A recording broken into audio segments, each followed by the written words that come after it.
आसाम पुलिसनि एग्जामाव नोंथांमोना बर' रावजों आनजाद होनो मोनगोन एबा नोंथांमोना कुइसन पेपारखौ बर' रावनि मोननाय जासिगोन। हेलौ लोगोफोर, बरायबाय बड' जब इनफो इउटुब चेनेलाव। आसा खालामो नोंथांमोना गासैबो मोजां दङ। दा लोगोफोर, नोंथांमोना भिडिअखौ नायनानै मोजां मोनोबा लाइक खालामबाय आरो हानायसेबां शेयार खालाम आरो जाय नोंथांमोना चेनेलाव गोदानै फैदों साबस्क्राइब खालामना लानो हागोन। दा बिदिब्ला जों फैबाय पर्टेलाव। बेनिफ्राय जों माबोरै होनो मोनगोन नोंथांमोना एसे नटिस खालामनो हागोन एबा नोंथांमोना एसेब्लाबो आइडिया मोनगोन आं मा फोरमायनो थांगासिनो दङ। दा जोंहा मोनसे नटिस फैदोंमोन 10 जानुवारिनि आपडेट। जोंहा माखासे नटिस फैदोंमोन एग्जामनि सायाव जे जोंहा एग्जाम सेन्टार सेलेक्ट खालामनांगौ एनि वान। दा माबोरै होनो मोनगोन जोङो नायनोसै। बेयाव जोङो माखासे नटिसखौ नायनोसै सिगांनिखौ। बे नटिसा फैदोंमोन 10 जानुवारिनि आपडेट। स' नोंथांमोना बेयाव नायनो हागोन।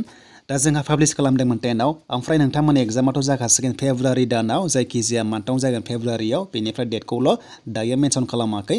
दा नोंथांमोना बेयाव एसे नटिस खालाम। आं नोंथांमोननो मोनसे आइडिया होनो सानदों जे नोंथांमोना एसेब्लाबो जायफ्रा नोंथांमोना भिडिअ नायगासिनो दङ मोजां नायबानो जाबाय।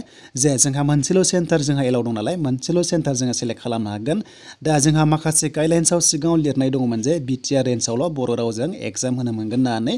नाथाय दानि बे नटिसखौ नायोब्ला ओरैबायदि जासिगोन लोगोफोर, बेनो जाबाय जे बङाइगावआ जाहैबाय बिटिआर नङा। अके, दा हमना ला बङाइगावआ नङा, बेनिफ्राय सनितपुर तेजपुरा नङा। दा जोंहाथ' बेयाव मोनसे सेलेक्ट खालामनो हायो एनि वान। अब्ला नोंथांमोना जायफोरा नन बिटिआर, अब्ला नोंथांमोना क'क्राझार होनाय लोगो लोगो जोंहा बर' रावजों एग्जाम होनो मोनगोन। बेबादि लाइनाव थाङोमोन। नाथाय आरोबाव मोनसे नोंथांमोना नायबाव जे जाय नोंथांमोना हमना ला उदालगुरिनि, स' उदालगुरियाव एग्जाम सेन्टार गैया, खाथिया जाहैबाय जोंहा तेजपुर। स' नोंथांमोना तेजपुराव थांनाय लोगो लोगो बे नन बिटिआर जाबाय, अब्ला जोंहा बर' रावजों एग्जाम होनो मोनला।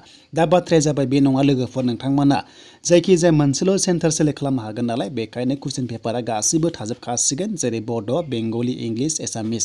थ' मोनब्रै थासिगोन। नोंथांमोनाहाय बेयावथ' होननाय गैया जे लोगोफोर नन बिटिआराहाय बेयाव सेलेक्ट खालामनो मोना होननानै, एबा नोंथांमोना बिटिआरनाहाय तेजपुराव सेलेक्ट खालामनो मोना होननानै लिरनाय गैया। जास्ट मोनसे सेलेक्ट खालामनो हागोन। आरो कुइसन पेपारा जोंहा बुंखानाय दङ जे बर', एसामिस, बेंगलि आरो इंलिसजों लिरनो मोनगोन होननानै। अब्ला बेखौ नायोब्ला जोङो बर' रावजोंनो एग्जामखौ होनो मोनजोबगोन, गासैयावबो थाजोबसिगोन।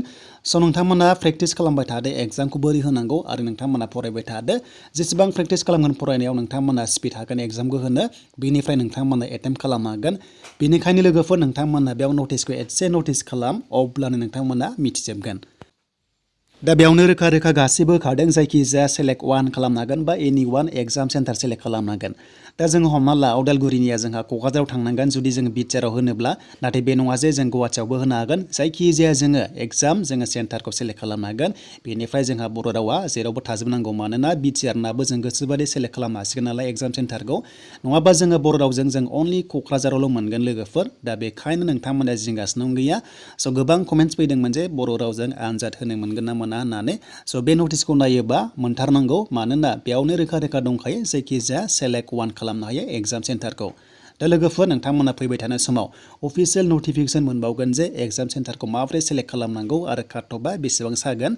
दा काट अफ होनाय लोगो लोगो गाव गावनि डिस्ट्रिक्टआव एक्सट्रा जाखायो, बे हले गासिबो अकेखा। जे नोंथांमोननि डिस्ट्रिक्टआव काट अफआ सोनारगोन जे बेसेबां केन्डिडेट्स क्वालिफाइड जादों बेनि सायाव सोनारगोन।